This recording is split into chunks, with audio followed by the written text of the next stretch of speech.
ឪពុកម្ដាយជាអ្នកមានគុណដល់លើសលោកចំពោះកូនគ្រប់រូបត្រូវមានឥរិយាបថល្អប្រពៃចំពោះពួកគាត់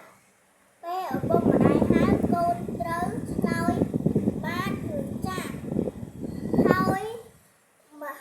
មកចិត្តចាំស្ដាប់គាត់មានប្រសាសន៍ដោយយកចិត្តទុកដាក់និងដោយទឹកមុខញញឹមពេលឪពុកម្ដាយប្រើបន្តិចបន្តួចត្រូវរុះរាសធ្វើដោយប្រញាប់មិនត្រូវរត់គេចឬធ្វើរពាមិនពេញចិត្តនោះឡើយលើពីនេះទៀតកូនមិនត្រូវមានចរិតរឹងរូសមិនស្ដាប់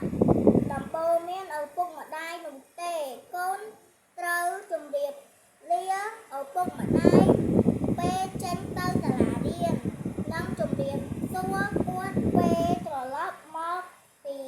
រៀនវិញដោយពោលពាក្យពុកម៉ែឬប៉ាម៉ាក់កូនទៅរៀនហើយឬកូនមកពីរៀនវិញហើយបើកូនចង់ទៅណាមកណាត្រូវជម្រាបគាត់ឲ្យបានសមរម្យថាយើងទៅណាទៅជាមួយអ្នកណាទៅធ្វើអ្វីពេលណាត្រឡប់មកវិញម្យ៉ាងទៀតកូនត្រូវជៀសវាងការនិយាយកុហកឪពុកម្ដាយប្រសិនបើកូនគ្រប់រូប